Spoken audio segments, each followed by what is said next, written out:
আমাদের জেনারেশনটা না বড্ড একা। সোশ্যাল মিডিয়াতে আমাদের লাইক, ফলো, কমেন্টের পরিমাণটা হয়তো অনেকটা, কিন্তু অ্যাকচুয়ালি কাছের মানুষের পরিমাণটা ভীষণ কম।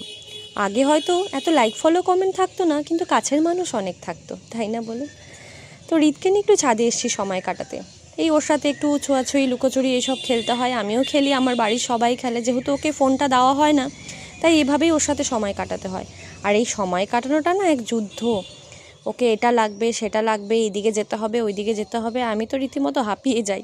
খালি ওই দুপুরে খাওয়ার সময়টাতেই একটু টিভি চালিয়ে দিই। টিভিটাও জানি খারাপ, কিন্তু ওই টিভি না দিলে তো এক জায়গায় বসে থাকবে না, সেই আবার দৌড়তে হবে। তাই বাধ্য হয়ে টিভিটা দিয়ে যদি একটু একটা জায়গায় বসে থাকে, সেই হিসেবেই খাওয়ানো হয়। আর এই খাওয়ানোর যুদ্ধ তো এখনও চলছেই সবারই, আমাদের মাদের। মানে এই স্টেজের একই ঝামেলা সবারই, এই খাওয়ার যুদ্ধ। জানি না কবে যে মিটবে। আর ওইদিকে হৃদের বাবারও আসার সময় হয়ে গেছে। ও এখন কাছেই আছে, বাড়ির কাছেই, তাই দুপুরে না বাড়িতেই খেতে আসতে পারে, ওটাই একটা শান্তি। আজকের গল্প এইটুকুই। আজ তবে আসি।